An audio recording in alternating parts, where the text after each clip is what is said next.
So, good evening, everyone. So, today we will learn about how to write smart contract on Zion blockchain using Rust and Cosm Wasm. तो last lecture मैंने जैसे बताया था कि what is Cosm Wasm right and why we write smart contract in Cosm Wasm है ना. I explain about web assembly तो थोड़ा रिकैप दे देता हूँ. तो basically to to deploy contract on Zion blockchain you need code compiled in web assembly. तो web assembly एक टाइप का बाइनरीज होता है. तो आपका जो कॉन्ट्रैक्ट है वो डायरेक्टली रस्ट में मतलब आप रस्ट में लिखते तो ऐसे नहीं होता कि आप रस्ट की पूरी फाइल डाल देते हो. आप उसको कंपाइल करोगे एक बाइनरी फॉर्मेट में जिसको कहते हैं वेब असेंबली, जो कि ब्राउज़र में भी रन होता है. एंड जावास्क्रिप्ट भी जो कंपाइल होती है ब्राउज़र में वो वेब असेंबली में ही होती है. तो बेसिकली हम रस्ट को पहले कोड रस्ट में लिखेंगे, देन हम उसको कंपाइल करेंगे वेब असेंबली में, है ना. एंड वो वेब असेंबली की फाइल डिप्लॉय होगी हमारे ब्लॉकचेन पे, एंड जो भी एग्जीक्यूशन होगा वो उस हिसाब से जो भी हमने कोड लिखा होगा उसका हो जाएगा.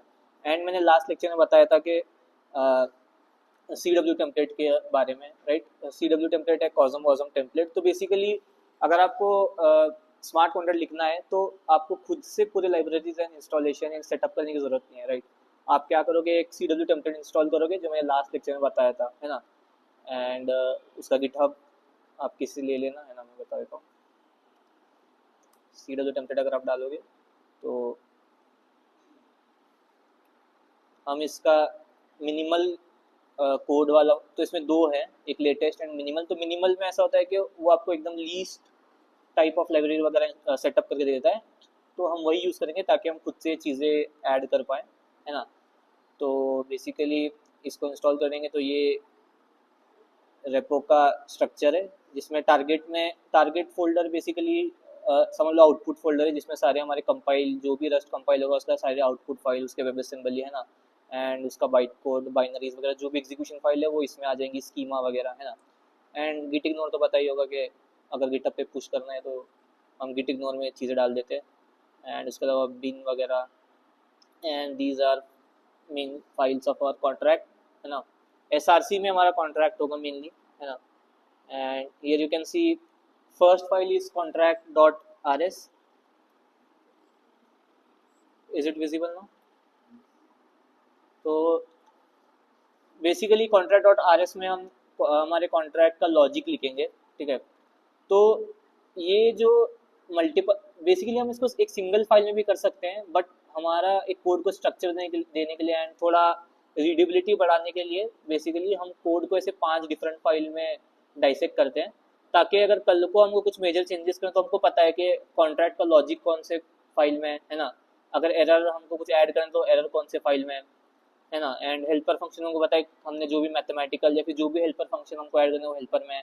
And message dot R S में हमको पता है कि भाई जो भी हमने फंक्शंस के मैसेज फंक्शंस जो भी लिखे हैं उनको डिफाइन हमने मैसेज डॉट आर एस में किया है.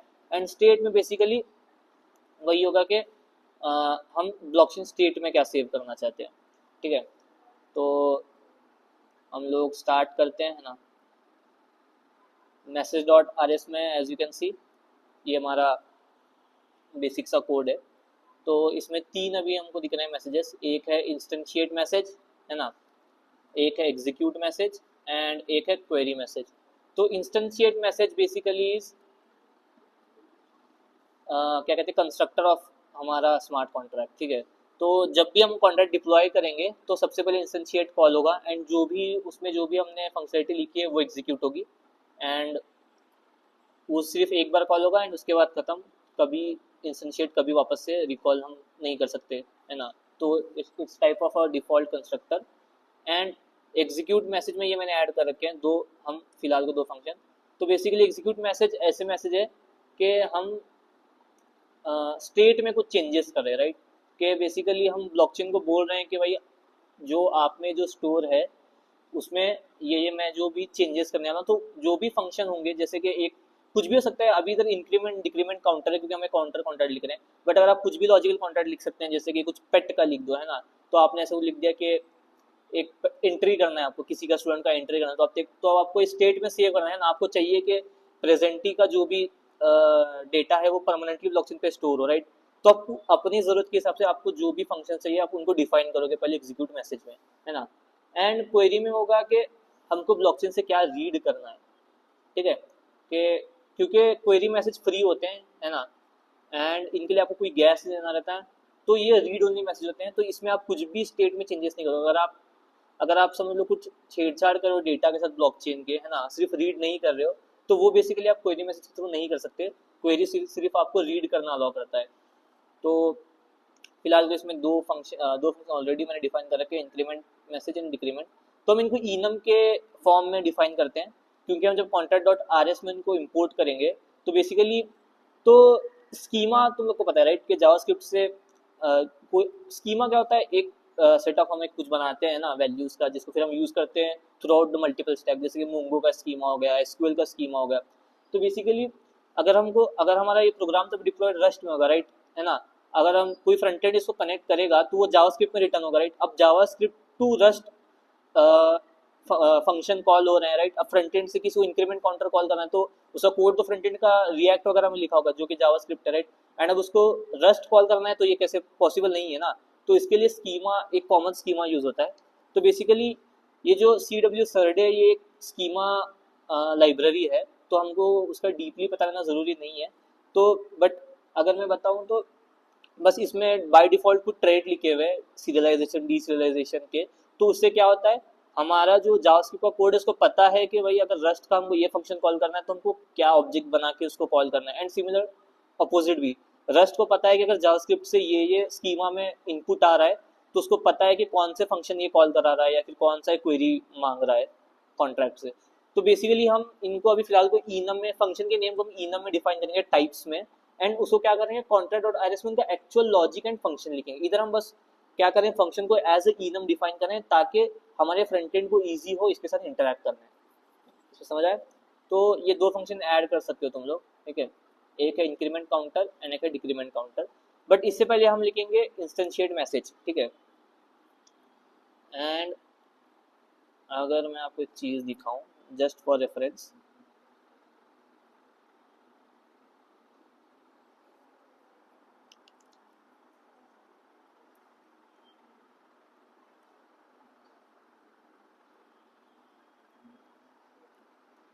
तो this is the fractured code which is open source by the way. अगर आपको पढ़ना है, जो मैंने बताया था ना प्रॉपर्टी हम सेल करते हैं उसके एनएफटीज वगैरह बना के, तो इसका ये मैंने कोड लिखा है जो कि पब्लिकली अवेलेबल है गिटहब पे, you can read there also.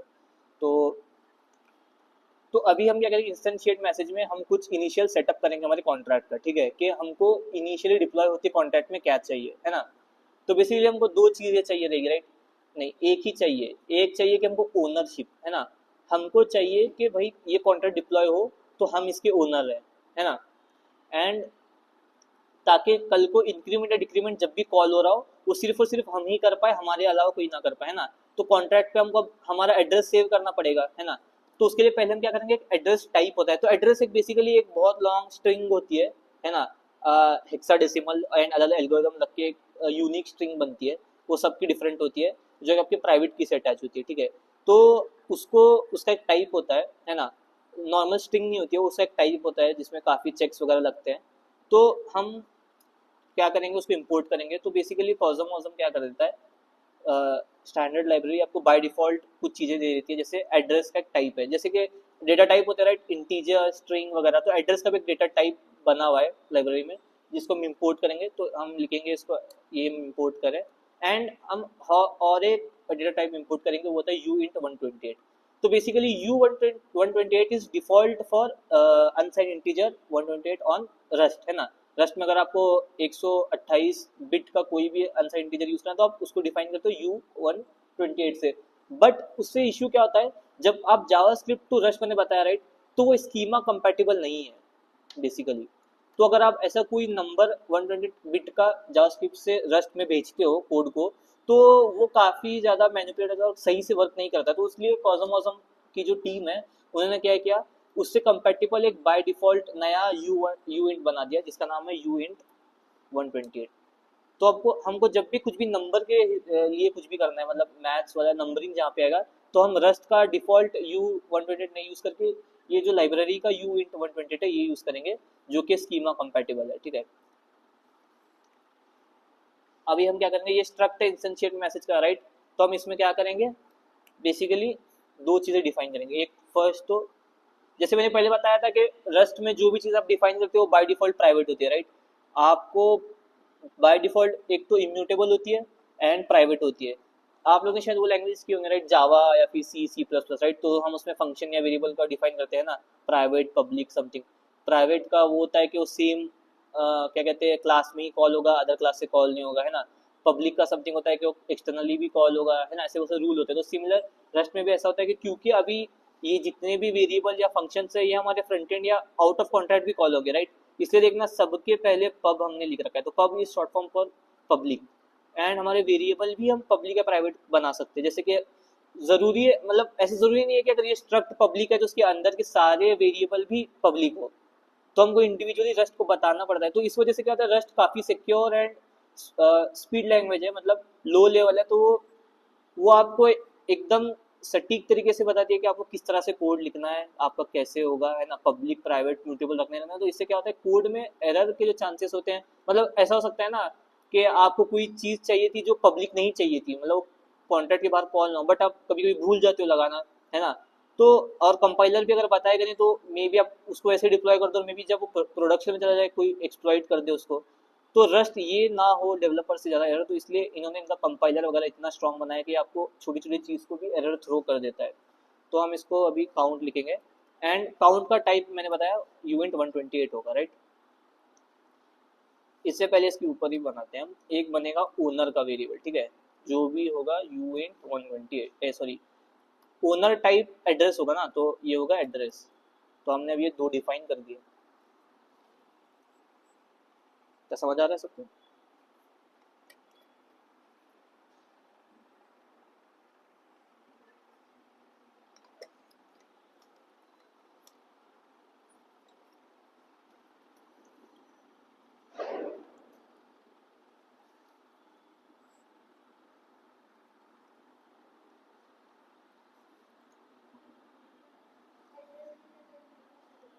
Sorry, हाँ हाँ, मैंने बताया ना एड्रेस एक डेटा टाइप है, जैसे कि स्ट्रिंग है, इंटीजर है। तो ब्लॉकचेन पे आप कुछ भी करते हो तो आपकी आइडेंटिटी कैसे पता चलती है, मतलब आप क्या हो कैसे पता चलता है। तो आपका एक यूनिक एड्रेस होता है, राइट। आपके वॉलेट का एक एड्रेस होता है, आपका होगा, सबका एक यूनिक एड्रेस होगा जो उनके प्राइवेट के से एसोसिएटेड होगा। तो आपका जो भी आप ब्लॉकचेन में ट्रांजैक्शन इंटरेक्शन करते हो, तो आप एक एड्रेस से करते हो जो कि आपकी पहचान होती है। एंड वो यूनिक एड्रेस होता है जो सिर्फ आपका है, ठीक है। तो अभी हमको कोड के अंदर अब एड्रेस का यूज केस करना, राइट। तो हम उसको डायरेक्ट मतलब कैसे यूज करेंगे, तो एड्रेस टाइप एक होता है जिससे हम एड्रेस के साथ इंटरेक्ट कर सकते हैं। तो ये एड्रेस टाइप है। एड्रेस होता है कि आप एक वॉलेट, जैसे हमने मेटा अकाउंट बनाया था, राइट। आप वो सेकंड लेक्चर में थे, हाँ। तो उसमें एड्रेस बने थे सबके, जायन था एंड एक सबका यूनिक नंबर था कुछ 0123x समथिंग, है ना। एक वो कुछ समथिंग बिट्स का होता है एंड वो यूनिक होता है। तो वो एक एड्रेस है। तो अब वो एड्रेस को हमको हमारे कॉन्टैक्ट में यूज़ करना है, तो उसको यूज़ करके हम एड्रेस डेटा टाइप यूज़ करते हैं जो उसको रिप्रेजेंट करता है, बस। तो इधर एड्रेस होगा हमारा, तो इधर आप ओनर लिख दो या आपका नाम लिख दो, ऐसे कुछ कम जरूरी नहीं है, तो बस नेम है। एंड हम बोल रहे हैं कि भाई ओनर जो डेटा टाइप है ये एक एड्रेस होगा। एंड हम नीचे डिफाइन करें काउंट है जो कि होगा एक इंटीजर, ये भी इंटीजर ही है, बस मैंने जैसे बताया डिफॉल्ट ऑफ कॉजम वॉजम, ठीक है। एंड इसके अलावा एग्जीक्यूट मैसेज में मैंने बताया दो रहेंगे, काउंटर कॉन्ट्रैक्ट, है ना, ए सॉरी इंक्रीमेंट काउंटर कॉल करेंगे तो इंक्रीमेंट होता जाएगा, है ना। एंड डिक्रीमेंट काउंटर कॉल करेंगे तो काउंटर डिक्रीमेंट होता जाएगा, है ना। एंड इसके अलावा एक है क्वेरी। तो क्वेरी के लिए ये क्वेरी को कुछ इस तरह डिफाइन करते हैं, तो आपको क्वेरी मैसेज लिखना पड़ेगा, है ना। तो इसका एक सेकंड मैं चेक कर लेता हूँ।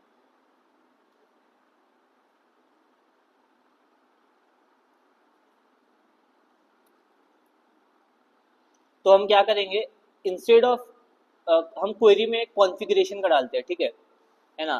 कि आप जब इस क्वेरी को कॉल करोगे, क्वेरी क्या करेगी, आपको एक कॉन्फ़िग भेजेगी, है ना। हमारे कॉन्फ़िग में क्या क्या हम भेजेंगे, हम मैन्युअली डिफाइन कर सकते हैं। जैसे कि एक होगा ओनर का एड्रेस एंड हम भेजेंगे करंट काउंट, ठीक है, current count. And current count का डेटा टाइप होगा uint 128। तो हम एक बस स्ट्रक्ट डिफाइन कर रहे हैं। बेसिकली हम बोल रहे हैं कि जब भी ये क्वेरी कॉल होगी, जैसे कि ये है ना गेट कॉन्फिग,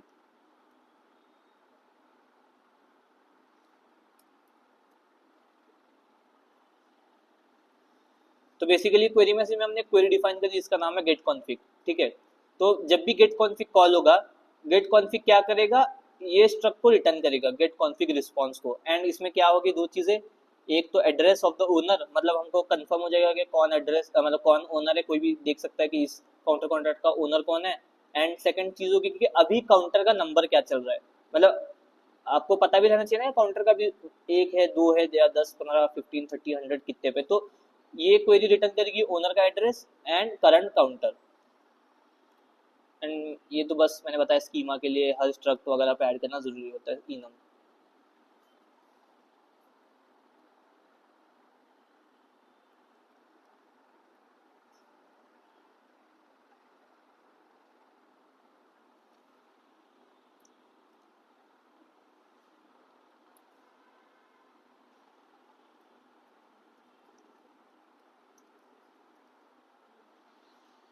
एंड बेसिकली अगर आपको चेक करना है कुछ मतलब सिंटैक्स एरर नहीं है, तो बस कार्गो बिल्ड एक बार रन करना, तो क्या हो जाएगा, आपका जो कोड है कंपाइल हो जाएगा। तो एटलीस्ट आपको पता चल जाएगा कि कहीं सिंटैक्स में एरर नहीं है।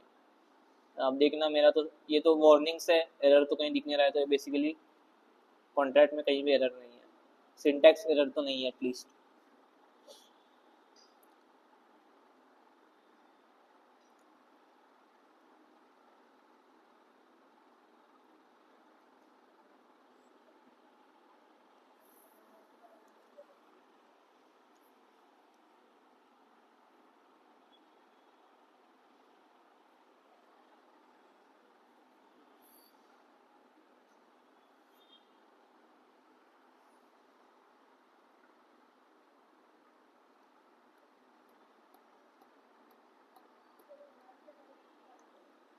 कार्गो बिल्ड, बेसिकली अगर आपको कमांड भी जानने हैं कार्गो, तो cargo space dash dash help डाल देना, तो सबको कमांड सारे बता देगा कि कंपाइल करने निदान के लिए कौन से कमांड है ना। तो बिल्ड को शायद थोड़ा टाइम लगेगा, डिपेंड करता है आपका कौन सा प्रोसेसर वगैरह है।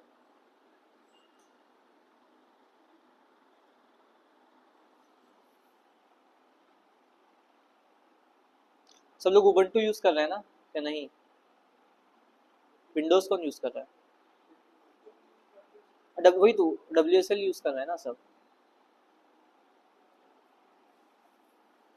इधर WSL यूज करना, या तो फिर लिनक्स पूरा ही स्विच कर देना, क्योंकि मतलब जो ऐसे लो लेवल लैंग्वेजेस या होते हैं, जो नए क्या कहते हैं टेक होता है ना, वो तो बेसिकली विंडोज के लिए ऑप्टिमाइज नहीं होता है, वो लोग पहले लिनक्स के लिए बनाते हैं। तो अगर इधर मैक हो तो चल जाएगा, या तो फिर कोई भी Linux based system.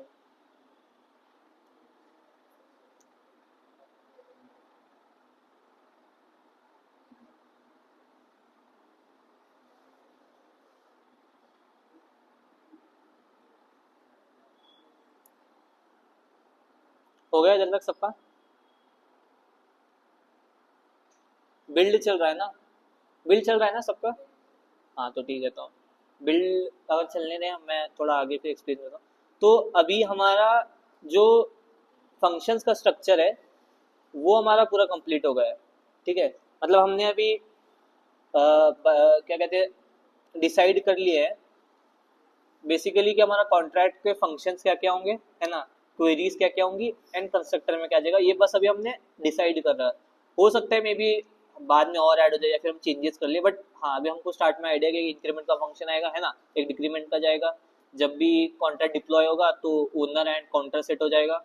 And query किसी को करना है तो हमारे पास क्वेरी के लिए गेट कॉन्फिग हमने बना दिया ना। कॉन्फिग इज जस्ट कॉन्फिगरेशन, आप कुछ भी रैंडम नेम दे दो, तो सब नोमेनक्लेचर है, आप कुछ भी दे दो, तो मैंने कॉन्फिगरेशन दिया है। तो कॉन्फ़िगरेशन रिटर्न करेगा ओनर का एड्रेस एंड करंट काउंट। तो अभी हमारा स्ट्रक्चर रेडी हुआ है बेसिकली कॉन्ट्रैक्ट का। ठीक है, मैसेजेस क्या क्या जाएंगे, है ना। अभी हम डिफाइन करेंगे स्टेट में क्या जाएगा। तो स्टेट मैंने इससे पहले बताया था राइट, कि स्टेट बेसिकली के ब्लॉकचेन अभी किस हालत में, मतलब अभी कितना उसका लेटेस्ट वो किस चीज़ पे रुके हुए हैं, मतलब कितने ट्रांजेक्शन हुए हैं, कहाँ क्या चल रहा है। तो ब्लॉकचेन मतलब एट द एंड एक डेटाबेस ही है, राइट, है ना। आप CRUD ऑपरेशन ही कर रहे हो ब्लॉकचेन, मतलब अब कुछ तो क्रिएट करते हो ब्लॉकचेन पे, कुछ अपडेट करते हो, है ना, कुछ रीड करते हो या तो आप कुछ डिलीट करते हो ब्लॉकचेन से। तो अब CRUD में ऐसा होता है कि आपको ब्लॉकचेन को बताना पड़ता है कि भाई कौन सी चीज़ें टेम्पररी रखना, बस के अभी ऐसा होता है कि समझ लो आपको एडिशन करना है आपके कॉन्ट्रैक्ट में, राइट, है ना। तो आप क्या करते हो, आप उसको स्टेट में सेव नहीं करते हो, क्योंकि एक बार एडिशन हो गया तो आपको पता है कि नंबर की आपको जरूरत है नहीं वापस से, है ना। तो कुछ फंक्शन जैसे रहते हैं आप डिफाइन करते हो ना, तो कुछ वेरिएबल आप डिफाइन करते हो, तो वो ऐसा होता है कि उनका स्कोप सिर्फ एक फंक्शन में होता है, कि आपने एक फंक्शन बनाया है ना, वो फंक्शन के बीच में एग्जिस्ट करेंगे एंड वो उसका डिलीट हो जाएंगे अपने आप, परमानेंटली स्टोर नहीं होगा। इससे क्या होता है, एक तो ब्लॉकचेन पे आप ज़्यादा स्टोरेज नहीं डाल रहे हो, तो आपको ज़्यादा गैस नहीं देना है ना, और खुद ब्लॉकचेन पे भी ज़्यादा हेवी लोड नहीं रहता है। तो आपको पहले ही डिसाइड करना रहता है कि आपको क्या है कि आपको परमानेंटली ब्लॉकचेन पे चाहिए। जैसे कि ओनर का एड्रेस, जैसे मेरा एड्रेस होगा, है ना, अब मुझे चाहिए कि मैं कॉन्ट्रैक्ट डिप्लॉय हो जाए, है ना। तो ये हमेशा कॉन्ट्रैक्ट को पता रहे कि ओनर है कौन। अगर मैंने कॉन्ट्रैक्ट में कभी ये सेव किया ही नहीं स्टेट में, तो कॉन्ट्रैक्ट को कैसे पता, है ना। अभी मेरा ट्रांजेक्शन खत्म हो गया, अब कोई और आएगा, उस टाइम पे कॉन्ट्रैक्ट को पता ही नहीं है ना कि ओनर है कौन, क्योंकि मैंने स्टेट में सेव करा ही नहीं है, ब्लॉकचेन में परमानेंटली उसको सेव करा ही नहीं है ना। एंड कैसा रहता है, आप ब्लॉकचेन में परमानेंटली सेव करते हो तो आपको बाद में उसको मॉडिफाई भी कर सकते हो ना, तो बट उसके लिए वही है कि आपको परमानेंटली स्टेट में सेव करना है। तो हम जो भी वेरिएबल हमको चाहिए कि वही स्टेट में परमानेंटली सेव हो, हम उसको डिफाइन करेंगे state.rs फाइल में, ठीक है। तो ये लाइब्रेरी है, आप ब्लॉकचेन के स्टोरेज के साथ मैनिपुलेशन करने या जो भी करना है एडिशन एडिशन करने के लिए। एंड हम उनमें से एक वेरिएबल है आइटम, इसको हम इंपोर्ट कर रहे हैं। तो बेसिकली इधर दिख रहा है ना, ये ब्लॉकचेन में क्या कहते हैं, रस्ट में ऐसे इंपोर्ट करते हैं, जैसे हम जावास्क्रिप्ट में शायद इंपोर्ट ही लिखते हैं ना, इंपोर्ट लिखते हैं। हाँ, तो रस्ट में क्योंकि हम मॉड्यूल से इंपोर्ट करते हैं तो हम यूज लिखते हैं, एंड ऐसे कोलन्स वगैरह आते हैं तो इंपोर्ट, है ना। एंड हम वापस से इधर, क्योंकि अभी हमको एड्रेस और यूएंट डेटा टाइप दोनों की जरूरत पड़ेगी, तो हमने इधर भी इन दोनों को स्टैंडर्ड लाइब्रेरी से इंपोर्ट कर लिया, है ना। एंड हमने स्टोरेज लाइब्रेरी से आइटम को इंपोर्ट कर लिया, एंड हम इधर क्या कर रहे हैं, दोनों को डिफाइन कर रहे हैं। एक हमारा परमानेंटली जो स्टोर होगा काउंटर होगा, राइट, काउंटर को हमेशा हमको परमानेंटली स्टोर करना पड़ेगा। अपडेट करेंगे तो हमको पता रहना चाहिए कि पहले कितना था काउंटर, तो हर बार वो 1 ही रहेगा। आप 1 हो जाएगा फिर 0 हो जाएगा, क्योंकि डिलीट हो रहा है, टेम्पररी है, आप वापस से कॉल करें 1 होगा। बट अगर हम उसको ब्लॉकचेन पे परमानेंटली स्टोर करेंगे, तो अगर आपने अभी इंक्रीमेंट किया तो 1, कल बाद में करोगे तो 2, 3, 4, 5, 6 जितना भी हो, वो हमेशा ब्लॉकचेन पे स्टोर एंड अपडेट होता रहेगा। तो बेसिकली ये सिंटैक्स है, इसको जस्ट आप हूबहू कॉपी कर सकते हो, है ना। इसमें हम बस एक क्या कर रहे हैं, हम एक आइटम डेटा टाइप बना रहे हैं ऑफ यूएंट 128 का, है ना। एंड इसकी की रहेगी काउंटर, एंड सेम हम एक एडमिन, तो ओनर को अभी मैंने इधर एडमिन नाम दे दिया है, तो बट हम इसको चेंज करके ओनर भी कर सकते हैं, बट ऐसा कुछ कंपलसरी नहीं है, ओनर एडमिन आप कुछ भी, तो ये बस नाम है, ठीक है। एंड हमने इसको दिया है डेटा टाइप एक एड्रेस, तो बेसिकली ओनर एक एड्रेस डेटा टाइप रहेगा, है ना, स्टेट में। एंड काउंटर रहेगा एक इंटीजर डेटा टाइप।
लिख दिया सब लोगों ने? अभी हम लिखेंगे एरर, ठीक है। तो बेसिकली एरर में हम हमारे कस्टमाइज एरर डिफाइन करेंगे। कस्टमाइज एरर जैसे कि अभी अज्यूम कर लो हमारा जो इंक्रीमेंट और डिक्रीमेंट है, राइट, उसको सिर्फ और सिर्फ हम ही कॉल कर सकते हैं, राइट। तो हमने क्या बना दिया, एक तो हम चेक करेंगे कि भाई इस फंक्शन को कौन कॉल कर रहा है, ठीक है। और अगर समझ लो हम कॉल नहीं कर रहे हैं, एडमिन कॉल नहीं कर रहा है, तो हम ये कस्टमाइज हमने एक एरर बना दिया है, डिफाइन करा है बस एरर नॉट एडमिन। तो ये क्या करेगा, ये एरर सीधा थ्रो कर देगा जो भी यूज़र है उसको, और बता देगा कि हाँ you are not the admin और नॉट ओनर, तो आप ये फंक्शन कॉल नहीं कर सकते। तो ये कस्टमाइज एरर बनाने का यही फायदा होता है कि हम जब भी कॉन्ट्रैक्ट में कुछ भी काम करते हैं तो हमको पता है स्पेसिफिकली कि क्यों हो रहा है। जैसे कि अभी ये एरर आ गया तो हमको पता है हाँ शायद मे बी हमें गलत एड्रेस यूज़ कर रहे हैं फंक्शन को कॉल करने, हमको ओनर एड्रेस से कॉल करना चाहिए। ऐसे हर चीज़ का कुछ भी आप कस्टमाइज एरर बना सकते हो। जैसे कि आपने समझ लेना आप एक लैंड सेल कर रहे हो, ठीक है ना, और आपने क्या रखा है उसका बाय प्राइस रखा है $1 लाख समथिंग, है ना। अब आप क्या कर सकते हो, चेक लगा सकते हो कि अगर लेस देन 1 लाख है तो ये कस्टमाइज एरर थ्रो करना, एरर में आप लिख सकते हो कि your sent amount is less than 1 lakh, है ना। तो उससे यूजर को भी समझ आएगा कि हाँ मे बी मैंने गलत लिख दिया। ऐसे आप जो कस्टमाइज एरर का यही फायदा रहता है कि आप खुद से आपके एरर हैंडलिंग अच्छे से कर सकते हो, उससे आपको भी फायदा होता है एंड जो आपका यूजर है उसको भी फायदा होता है, उसको समझ आता है कि कहाँ क्या गलत हो रहा है या कुछ मिस हो रहा है या नहीं। तो एरर डॉट आर एस में हम बस बेसिकली हमारा कस्टम एक एरर है इसको डिफाइन कर देंगे। ये तो बस डिटेल अगर आपको पढ़ना है उसको आ देना, ठीक है।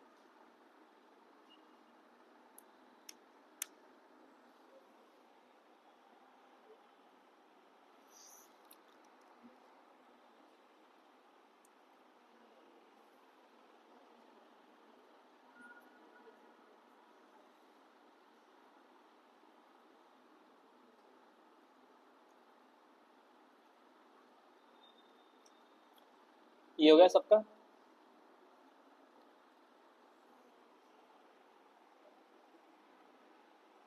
स्क्रीन विजिबल है ना कि नहीं है?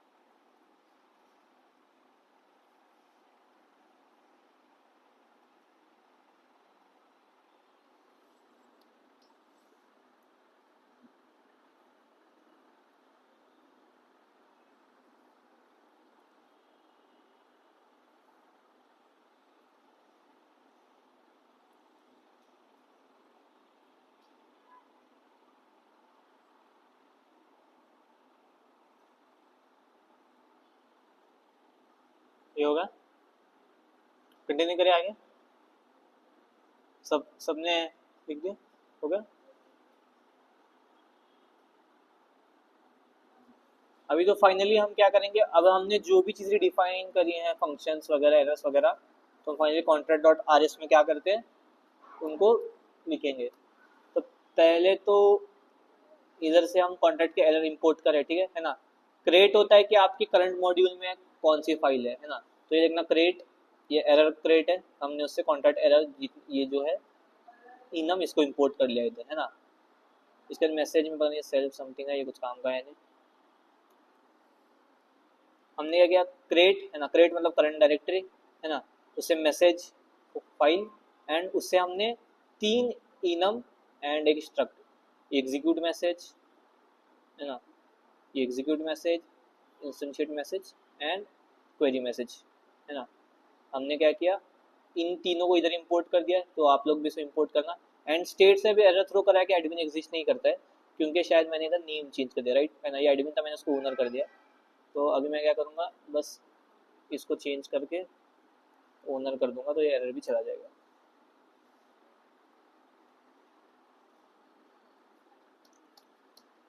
आप लोग साथ में लिख रहे हो ना कोड? नहीं, क्या होगा?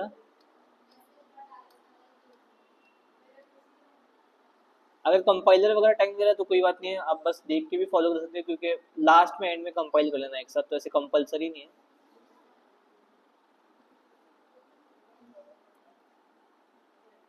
तो ये इंपोर्ट कर लेना सब चीज़ें, ठीक है।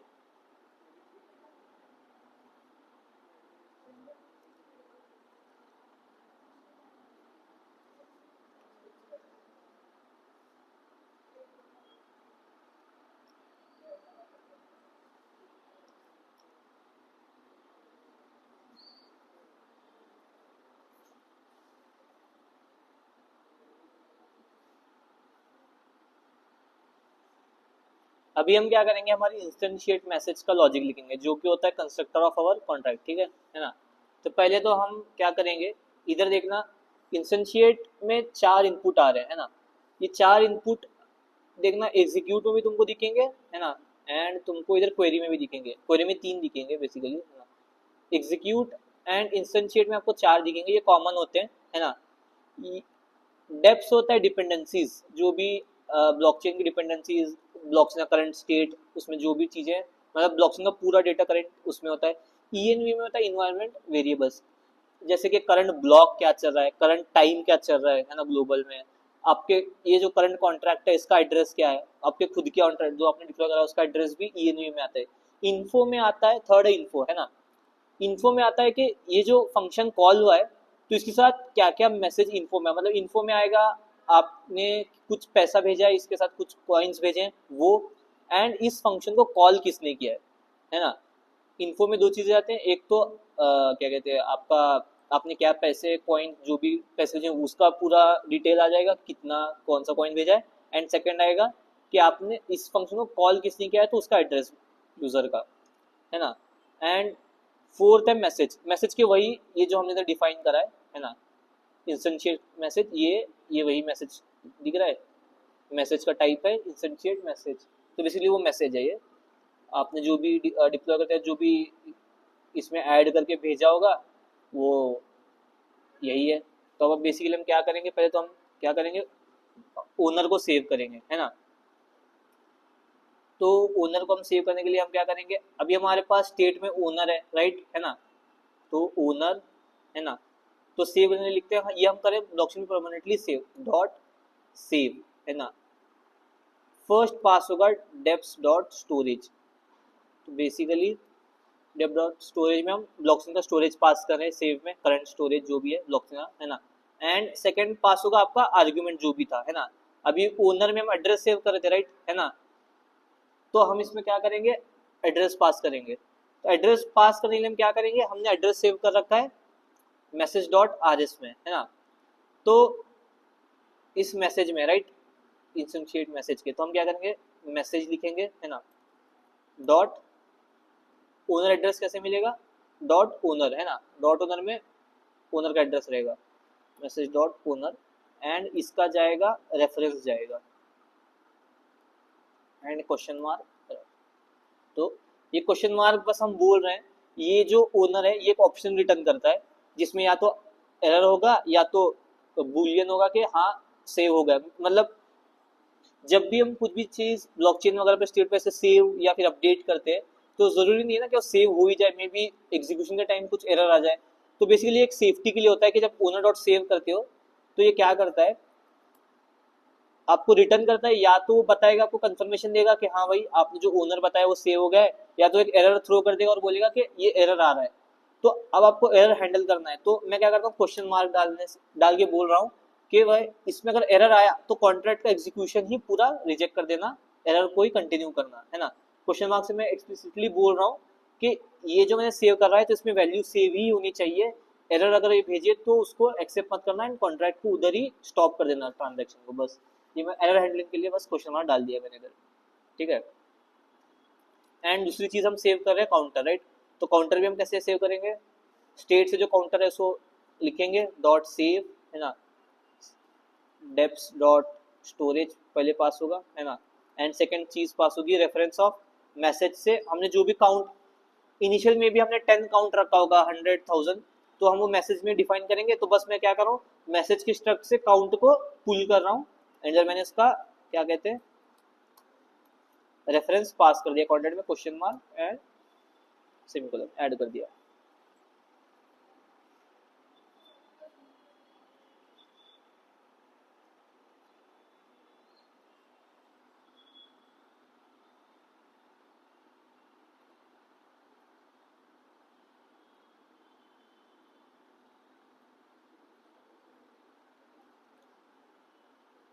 एंड हम बस ये ओके रिस्पॉन्स इमिट कर देंगे, एंड में फंक्शन के रिटर्न कर देंगे कि हाँ इधर तक हमारा कॉन्ट्रैक्ट एग्जीक्यूशन सही से हुआ है, एंड ओके रिस्पॉन्स रिटर्न कर देना। ठीक है, तो ये बस रिटर्न स्टेटमेंट है इस रिस्पॉन्स की। तो बेसिकली ये जो फंक्शन है इसमें देखना रिटर्न दो चीज़ें, रिटर्न रिजल्ट डेटा टाइप है वो दो चीज़ें रिटर्न करता है। एक आइदर वो आपका रिस्पॉन्स रिटर्न करेगा या तो कॉन्ट्रैक्ट का एरर। तो बेसिकली अगर कॉन्ट्रैक्ट में जैसे मैंने बताया कहीं पे भी अगर एरर थ्रो कर देता है तो ये क्या कर देता है, रिजल्ट को एरर भेज देता है सीधा। और अगर पूरा एग्जीक्यूशन सही हुआ एंड तक तो हम नीचे उसको क्या बोलते हैं कि हाँ इधर तक कॉन्ट्रैक्ट में एरर थ्रो नहीं हुआ है तो ओके रिस्पॉन्स भेज देना। तो ये क्या करेगा, इस ओके रिस्पॉन्स को इधर रिटर्न कर देगा। और इसके पहले अगर इधर कहीं भी एरर आता है तो अपने आप वो कॉन्ट्रैक्ट एरर थ्रो हो जाएगा। तो अभी हमने हमारा इंस्टेंशिएट मैसेज क्या कर दिया, डिफाइन कर दिया है। ठीक है,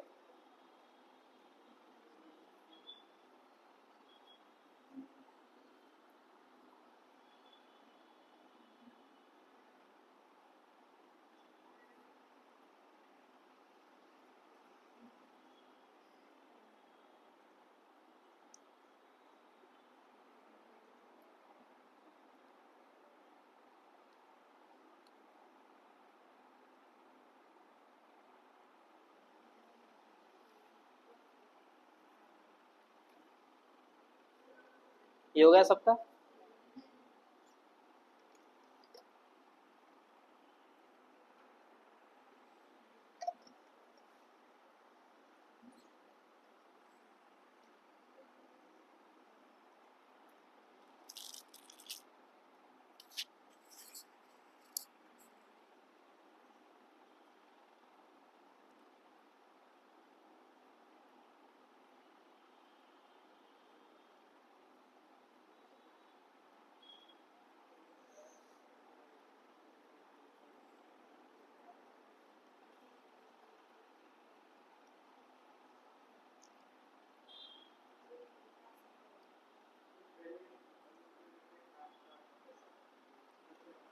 हाँ तो अभी मैं कॉन्ट्रैक्ट लिख रहा हूँ है ना, ये फंक्शन लिख रहा हूँ, तो अभी मैं कुछ भी रिटर्न नहीं कर रहा हूँ ना, तो इनका ये इनका जो आईडी है, जो रस्ट का हेल्पर है वो लगातार एरर थ्रो करता है। और मे भी ऐसा भी हो सकता है ना कि अभी के लिए आपने ये इंस्टेंशिएट को डिफाइन नहीं करा है, या फिर कोई कस्टम फंक्शन है वो अभी डिफाइन नहीं करा है ना, तो बट वो कंपाइल होने नहीं देगा क्योंकि एरर थ्रो करेगा, क्योंकि वो बोलेगा कि कोड के आइदर रिजल्ट आपका रिटर्न कर नहीं रहा है। तो अनइम्प्लीमेंटेड डाल देने से वो एक फंक्शन उसको पता चल जाता है कि ये फंक्शन अभी इम्प्लीमेंटेड नहीं है, तो कुछ भी रिटर्न ना भी करे तो एरर थ्रो मत करना। तो बेसिकली ये कैसा होता है, अभी फंक्शन हम जब लिखते हैं तो पूरे डिफाइन करते हैं, राइट, सबको डिफाइन करते हैं, बट लॉजिक एक एक का लिखते हैं। एंड जब एक एक का लॉजिक लिखते हैं तो उसको टेस्ट भी करना रहता है, उसको कंपाइल भी करना है, बट बचे हुए फंक्शन भी डिफाइन है बट लॉजिक लिखे हुआ नहीं, कुछ रिटर्न नहीं कर रहा है। तो वो फंक्शन क्या करते हैं, एरर थ्रो करना स्टार्ट करते हैं कि आपका फंक्शन कुछ भी रिजल्ट रिटर्न नहीं कर रहा है, कुछ भी रिजल्ट रिटर्न नहीं कर रहा है। तो उससे वो टेस्टिंग वगैरह में काफ़ी इशू होता है। तो क्या करते हैं हम लोग, मतलब डेवलपर्स सब डिफाइन करते हैं एंड सब में अनलिमिटेड डाल देते हैं, एंड जिसका लिखना है उसका एक एक का अनलिमिटेड हटा देंगे एंड लॉजिक लिखते उसको टेस्ट करते रहेंगे, खत्म। स्क्रॉल डाउन कर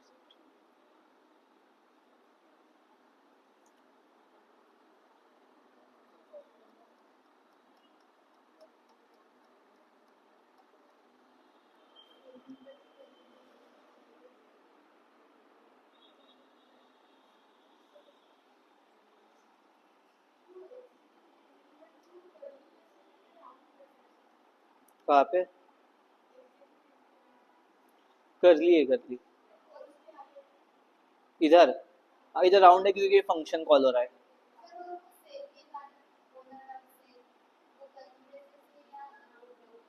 कहाँ पे, कौन सी लाइन नंबर 23 में? सर्कुलर है, मतलब करली नहीं है। हाँ राउंड ब्रैकेट है। किसमें? लाइन नंबर बोलना, मुझे समझ नहीं आ रहा। हाँ हाँ, वो भी सब राउंड ब्रैकेट है सारे। हाँ, सब सभी राउंड ब्रैकेट है। हाँ, मैं लेक्चर के बाद शेयर कर दूंगा इसका। हाँ, इसका भेज दूंगा मैं। इसको मैं गिटअप पे पुश करके भेज दूंगा आप लोग को। अगर समझ नहीं आया तो भी एआई से आप समझा सकते हैं कि ये क्या हो रहा है, तो वो आपको अच्छे से सभी समझा लेगा।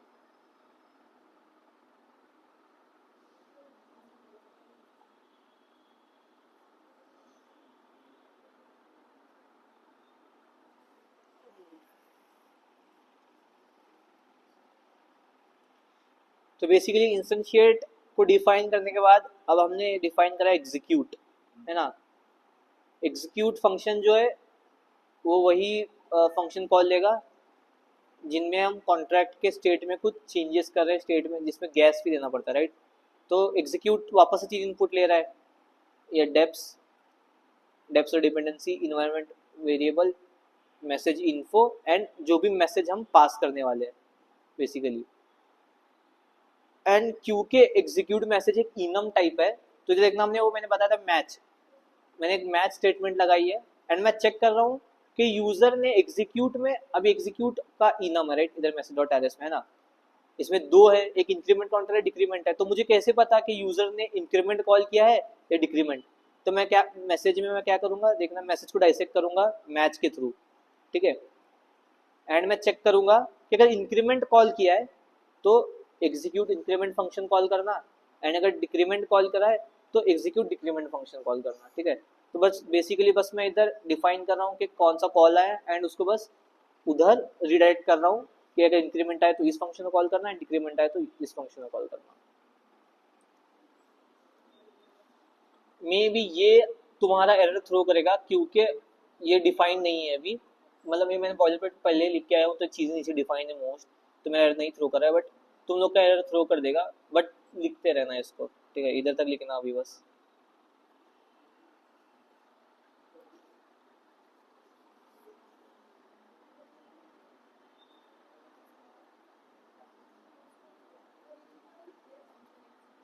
इधर तक लिखना अभी फिलहाल, फिर मैं ये लिख रहा है जितना मैंने हाईलाइट करा बस उतना लिख लेना। 28 से 39।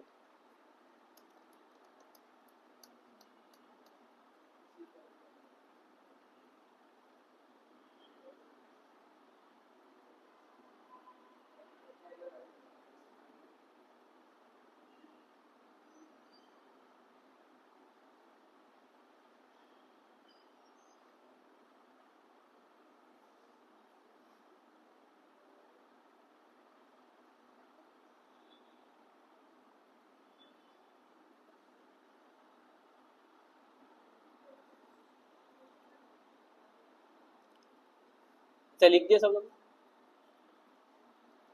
हो गया।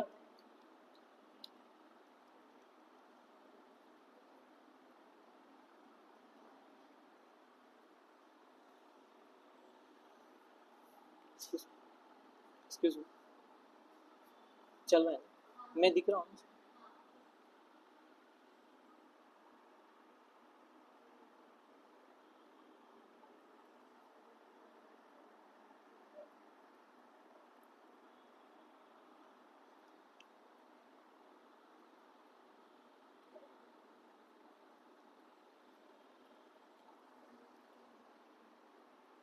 एग्जीक्यूट फंक्शन लिख दिया सब लोग ने,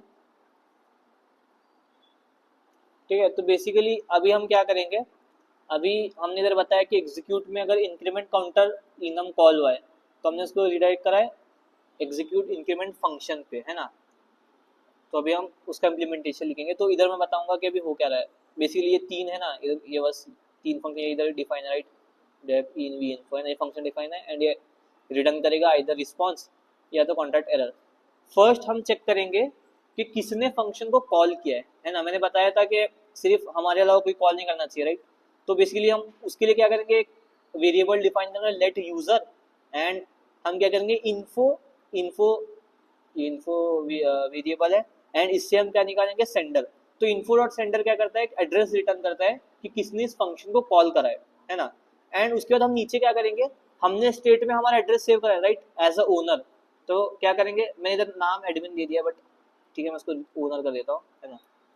हम क्या करेंगे, ओनर को कैसे लोड करेंगे, अभी owner dot load deps dot storage and question mark ये डाल के, तो इससे क्या होगा, क्योंकि हमने ब्लॉकचेन के स्टेट में हमारा एड्रेस सेव कर रखा है, हम उधर से हम रिट्रीट करेंगे कि हाँ, तो अब इसमें हमारा एड्रेस जो भी हमने ओनर बोल के सेट किया था वो सेव हो गया, एंड यूजर में आ गया कि जिसने फंक्शन कॉल करा है ना।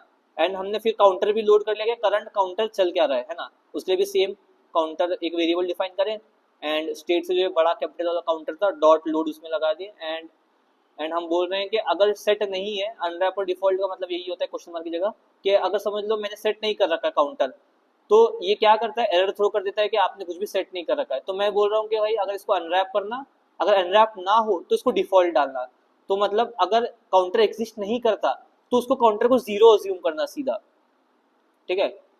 डॉट अनरैप और डिफॉल्ट का मतलब है कि आइदर अगर एग्जिस्ट करता है उसको अनरैप करना, और अगर एग्जिस्ट नहीं करता तो उसको जीरो अज्यूम कर लेना, एरर मत थ्रो करना। तो बेसिकली अगर एग्जिस्ट नहीं करता है ब्लॉकचेन पे ये स्टेट में, तो ये सीधा जीरो आ जाएगी वैल्यू, डिफॉल्ट वैल्यू, ठीक है। एंड मैं इधर नीचे क्या करूँगा, इफ स्टेटमेंट लगा रहा हूँ और चेक कर रहा हूँ कि जो अगर करंट यूजर है ना is not equal to my owner address, है ना, अगर ओनर और यूजर का एड्रेस मैच नहीं होता, इसका मतलब हमारे अलावा कोई थर्ड पर्सन हमारा इंक्रीमेंट फंक्शन कॉल कर रहा है, तो हम क्या करेंगे, एरर रिटर्न करेंगे सीधा, नॉट एडमिन वाला जो हमने डिफाइन करा था एरर डॉट आर एस में। स्ट्रक्चर समझा, फ्लो समझ आ रहा है कैसे हो रहा है। इधर हमने यूजर का एड्रेस फेच कर लिए इन्फो से, है ना, ओनर से हमने एक्चुअल हमारे जो स्टेट में जो सेव कर रखा है हमने वो फेच कर लिए, फिर काउंटर हमने फेच कर लिए, एग्जिस्ट करता है कि नहीं, अगर नहीं करता तो उसको जीरो अज्यूम कर लेंगे, है ना। एंड हमने फिर नीचे चेक लगा दिए कि अगर यूजर एंड ओनर का एड्रेस मैच नहीं हो रहा है तो सीधा एक एरर रिटर्न कर देना, तो इसके बाद का कोड एग्जीक्यूशन होगा ही नहीं, इधर ही क्या कहते हैं एग्जीक्यूशन स्टॉप हो जाएगा। और अगर एल्स अगर हमने कॉल किया तो ये स्किप हो जाएगा राइट, ये स्टेटमेंट स्किप हो जाएगा, सीधा नीचे नीचे हम क्या करेंगे, एक न्यू वैल्यू का वेरिएबल बना रहे हैं, और हम क्या बोल रहे हैं कि भाई काउंटर जो है ना, अब इंक्रीमेंट बाय वन करना है, तो न्यू वैल्यू क्या होगा, करंट काउंटर प्लस वन, तो बस करंट काउंटर है ना, यूइंट, ये तो मैंने बताया यूइंट लाइब्रेरी में वन को ऐसे डिफाइन करते हैं, इधर आप ऐसे डिफाइन कर सकते हो, या तो यूइंट यूज करके कोई भी इंटीजर डिफाइन करना तो ऐसे करना पड़ता है, फ्रॉम वैल्यू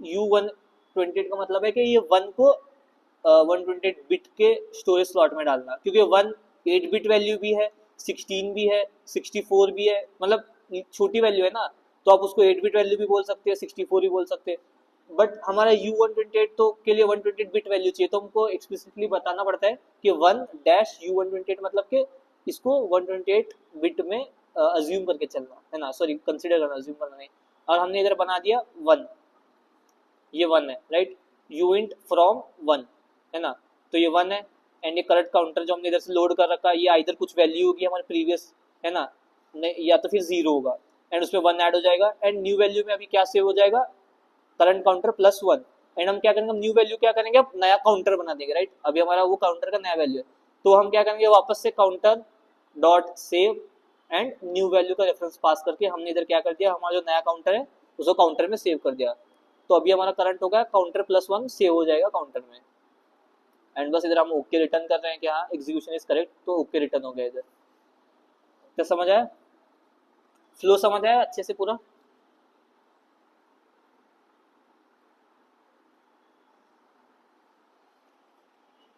एक बार देख लेना, कुछ डाउट है नहीं समझ आया तो पूछ सकते हो।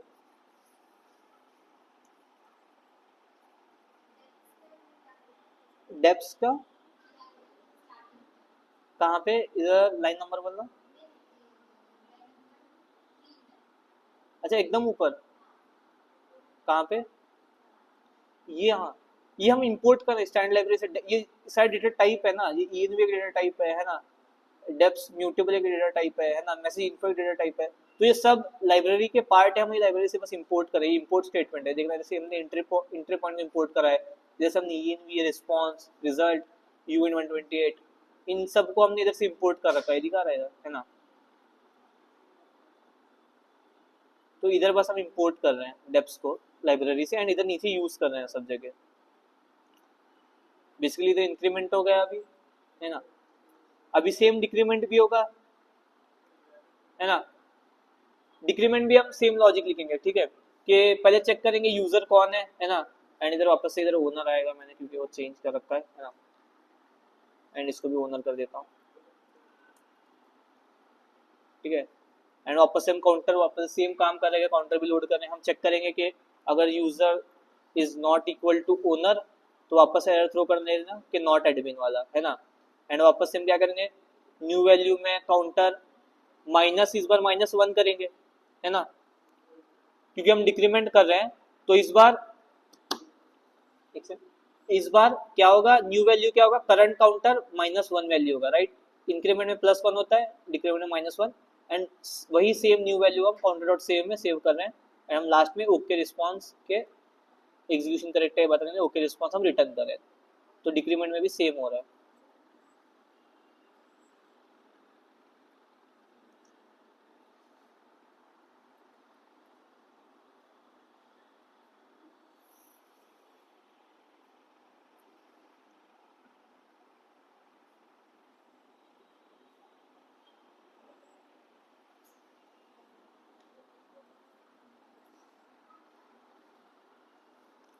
डिक्रीमेंट हो गया, सबको समझ आया, सबको फ्लो समझ आ रहा है कोड का।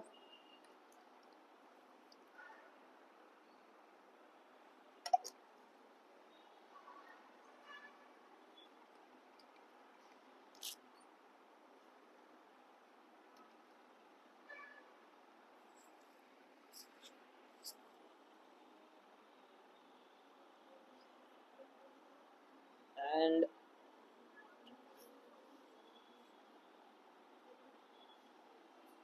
अभी हम लास्ट थिंग लिखेंगे क्वेरी। तो क्वेरी का देखना मैंने अनइम्प्लीमेंटेड में डाल दिया है। तो बेसिकली अभी मैंने इसका इम्प्लीमेंटेशन कुछ लिखा नहीं है, तो मैंने इसको इधर डाल दिया। अगर मैं हटा दूँ तो एरर थ्रो कर देगा कि कोड का लॉजिक किधर है। ये देखना, ऐसे एरर आता है कि ये बोल रहा है कि कुछ रिटर्न वगैरह कर नहीं रहा है ना। तो इसलिए मैंने इसमें अनइम्प्लीमेंटेड डाल दिया था।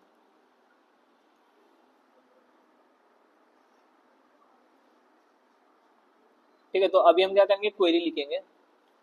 इसके लिए मैं क्या करता हूँ, तो रस्ट में ऐसा होता है कि आपको जो वेरिएबल यूज नहीं करना है तो आपको उसके पहले एक डैश डालना पड़ता है। तो उससे कंपाइलर को पता चलता है कि आप यूज नहीं करने वाले, एंड वो फिर वार्निंग थ्रो नहीं करता है। डैश नहीं, सॉरी, अंडरस्कोर बोलते हैं इसको। अभी हम क्या करेंगे, क्वेरी लिखेंगे, है ना। क्वेरी लिखने के लिए हम चेक करेंगे कि मैच मैसेज, राइट। हम मैसेज को मैच करेंगे एंड क्वेरी मैसेज से हम इसको निकालेंगे get config, and get config call करेगा। तो बेसिकली ये टू बाइनरी जो है,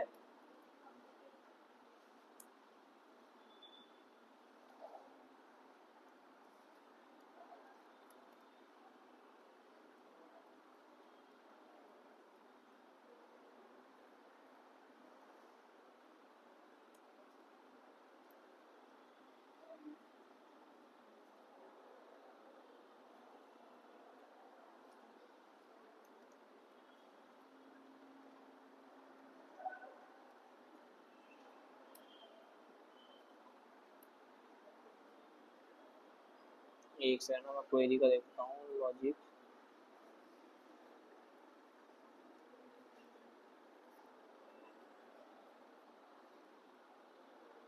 भाई हमने मैसेज से एक स्ट्रक्ट इंपोर्ट किया नहीं था, गेट कॉन्फिग रिस्पॉन्स वाला जो हमने डिफाइन करा था, वो इंपोर्ट करेंगे। एंड हम इसको इधर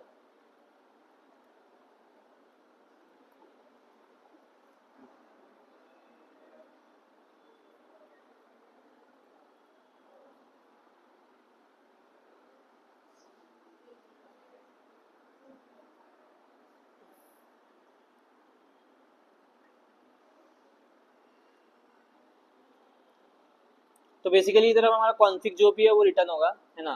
तो कॉन्फिग रिटर्न के लिए हमको कॉन्फिग चाहिए, तो पहले हम लोड करेंगे कॉन्फिग क्या है। पहले तो हम ओनर लोड करेंगे, ठीक है। ओनर लोड करने के लिए owner equals to owner dot load, इसमें जाएगा डेप्स डॉट स्टोरेज, है ना। एंड हम काउंटर करेंगे load, counter is equals to counter dot load वापस से, deps dot storage question mark, right. अभी हमने क्या कर लिया, हमारा काउंटर एंड ओनर दोनों को लोड कर लिया। अभी हम क्या करेंगे, गेट कॉन्फिग रिस्पॉन्स जो हमने स्ट्रक्ट बनाया था, हम उसमें इसको डाल के रिटर्न कर देंगे। तो कैसे करेंगे, लेट कॉन्फिग रिस्पॉन्स बोल के एक हम वेरिएबल बनाएंगे, इसका टाइप रहेगा गेट कॉन्फिग रिस्पॉन्स, है ना। एंड इसमें एक होता है ओनर, एक जगह ओनर, और एक करंट में जाएगा।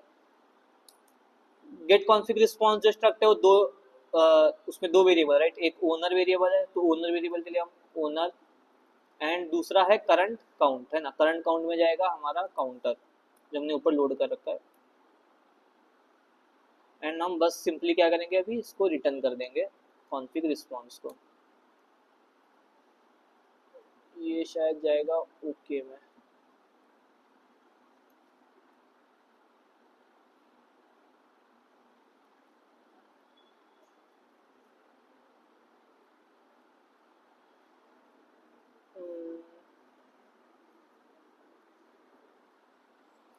तो ये हमने अब क्वेरी भी लिख दी है, क्वेरी टू गेट कॉन्फिग।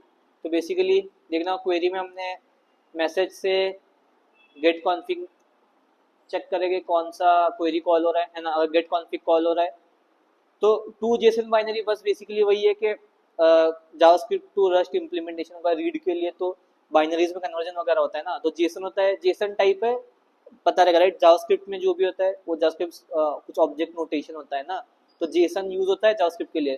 तो बेसिकली हम रस्ट को बोल रहे हैं कि इसको जेसन डेटा टाइप में कन्वर्ट करके क्वेरी के लिए भेज देना। तो ये बस वही हो रहा है कि टू जेसन में कन्वर्ट हो रहा है। क्या हो रहा है, गेट कॉन्फिग क्वेरी से जो भी रिटर्न आ रहा है। तो बस मैंने इसको नेस्टेड कर दिया है काफ़ी। तो अगर फ्लो बताऊं तो क्या होगा, किसी ने भी अगर गेट क्वेरी कॉल करा तो पहले get config query function call होगा, उसमें डिपेंडेंसी जो भी है पास होगी, ठीक है ना। ये इधर आया फंक्शन, इससे पहले मैंने क्या किया, ओनर लोड कर लिया, करंट काउंटर लोड कर दिया। एंड में क्या किया, जो इधर हमने रिटर्न वैल्यू ये रिटर्न करेगा ना, ये गेट कॉन्फिग रिस्पॉन्स रिटर्न करेगा ये क्वेरी, तो मैंने उसका वेरिएबल इधर बना दिया, है ना। वो दो इनपुट लेता है, owner and current counter. Owner में जाएगा ओनर एड्रेस, करंट काउंट में जाएगा काउंटर, है ना। एंड इसको मैंने ओके के साथ रिटर्न कर दिया, है ना। ऐसे भी कर सकते हैं या तो भी इसको ऐसे भी लिख सकते हैं, है ना। तो रस्ट में दोनों चल जाता है ना। तो एंड ये क्या होगा, इधर आ जाएगा, एंड ये क्या होगा, बाइनरी में कन्वर्ट होगा एंड यूजर को दिख जाएगा। बेसिकली इसका फ्लो ऐसे वर्क करेगा।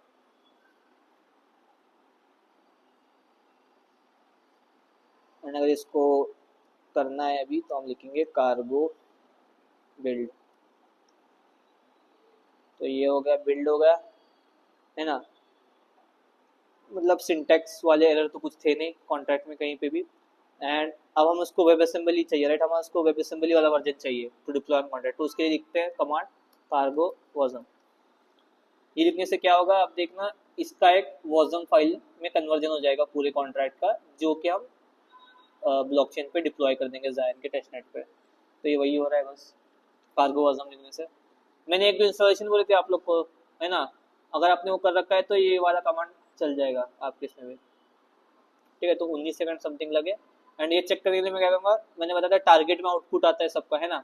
टारगेट में जाऊँगा, ये देखना वर्जन 32 अननोन अननोन समथिंग, इसमें रिलीज में जाऊँगा तो ये देखना ये मेरी वेब असेंबली फाइल बन गई काउंटर कॉन्ट्रैक्ट की। बेसिकली हमको बस ये डिप्लॉय करना है। बट अब इशू ये होता है कि ये वाला कार्गो वर्जन जो कमांड है, ये जो भी आउटपुट देता है काफ़ी हेवी होता है, मतलब इसका साइज भी काफ़ी बड़ा होता है, मतलब 200-300 केबी का होता है।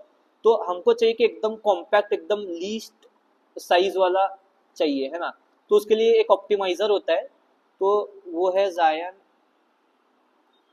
कंपाइलर, समथिंग डाल दोगे तो उनकी वेबसाइट खुलेगी जायन की, है ना। कंपाइलिंग का कॉन्ट्रैक्ट ये खोलेंगे तो इधर एक कमांड मिलेगा हमको, आइधर हम इसके थ्रू कर सकते हैं, है ना, या तो ये डॉकर वाला कमांड है जो कि काफ़ी ज़्यादा हेक्टिक है, तो मैं तो सजेस्ट नहीं करूँगा। तो तुम ये सिंपली ये वाला कमांड रन कर देना, रस्ट फ्लैग वाला है। तो इससे क्या होगा, वॉजम फाइल बन जाएगी, बट इस बार वो काफ़ी ऑप्टिमाइज एंड कम साइज़ की होगी। तो मैं ये ऐड करके बस एंटर मार देता हूँ, तो ये वापस से कंपाइलेशन स्टार्ट कर देगा। एंड ओल्ड इधर से फाइल डिलीट होके इधर ही बन जाएगी नई वाली फाइल। तो बेसिकली ये हो गया। एंड ये देखना, अभी हमारा ये जो वाजम फाइल है ये बेसिकली ज़्यादा ऑप्टिमाइज्ड फाइल है एंड कम साइज वाला है।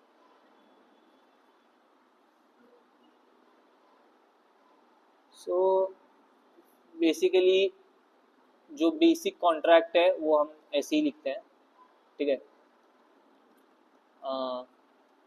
कॉजम वॉजम में। तो अभी तक कुछ समझ नहीं आया, कुछ डाउट है तो पूछ सकते हो आप लोग, है ना। तो मैं इसको गिटहब पे पुश करता हूँ, तब तक मैं उसको थोड़ी देर से पुश कर दूंगा। ग्रुप में हो ना आप लोग, तो मैं उसमें लिंक शेयर कर दूंगा बाद में, ठीक है। तो अगर आपको रीड करना है तो आप इसको देख सकते हो।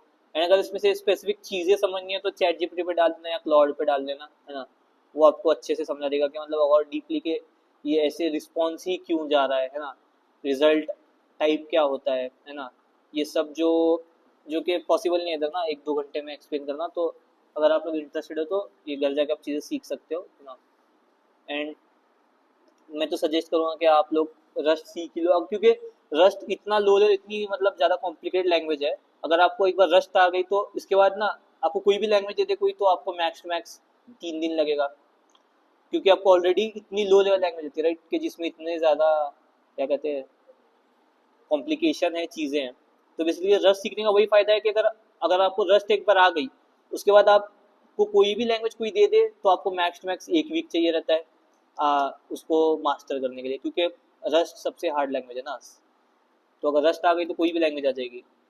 तो रस्ट सीखना is good thing for your मतलब लर्निंग कर या फिर करियर वाइज भी। तो आप घर जाके इन चीज़ों का देख सकते हो कि रिस्पॉन्स है कि एक्चुअल में रिजल्ट क्या है ना।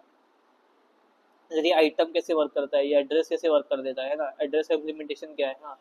ये देखो इसका इम्प्लीमेंटेशन आपको देखना, ये एक टाइप का स्ट्रिंग ही है ना। इसका इम्प्लीमेंटेशन इधर देखना है कैसे हो रहा है, क्या क्या हो रहा है ना, क्या क्या एल्गोरिदम्स लग रहे हैं। इनके सिंटैक्स भी थोड़े अजीब रहते हैं ना, नॉर्मल लैंग्वेज से लगते नहीं है थोड़ा। कुछ कुछ एरेज हैं का एंड डॉट पता नहीं क्या क्या होता है, बट ये जगह डैश वगैरह समथिंग चीज़ें होती है। तो आप पढ़ सकते हो उस बारे में सब अच्छे से।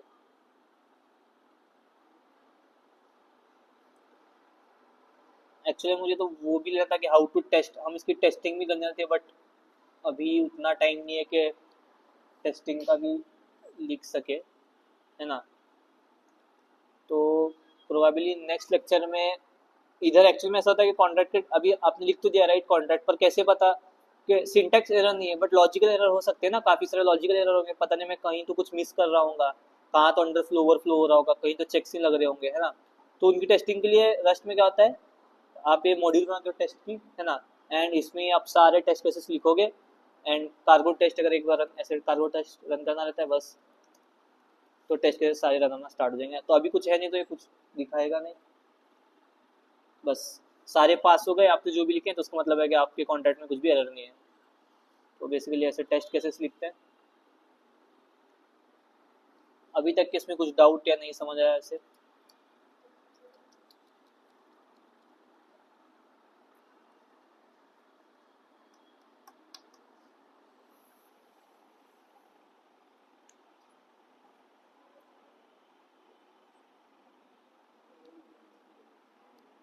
अभी नेक्स्ट लेक्चर के बाद तक आप लोग थोड़ा इस कॉन्ट्रैक्ट को अच्छे से देख लेना एक बार, है ना, खुद से समझने का ट्राई करना इस वीक में। रस्ट का बेसिक तो सीख लेना। हरकीरत का वीडियो मैंने लास्ट लेक्चर में भी शेयर किया था, है ना, बताया था। हरकीरत का वीडियो देख लेना, तो उससे आपको क्या हो जाएगा, इसकी जो बेसिक चीज़ है वो बस कितना 1 घंटे का वीडियो है, अगर आप वो देख लोगे तो आपको इसका बेसिक अच्छे से आ जाएगा रस्ट का, कि एक्चुअल में इनम्स वगैरह कैसे वर्क कर रहे हैं, है ना, ये अनरैप क्या होता है ना, रिजल्ट डेटा टाइप क्या है, ऑप्शंस डेटा टाइप क्या है ना, ये सब का बेसिक आइडिया जाएगा। फिर उसके बाद आप इस एक एक या 2 दिन लगेगा इसका लॉजिक समझने में, तो उसका ईजी है, उसके बाद कुछ नहीं।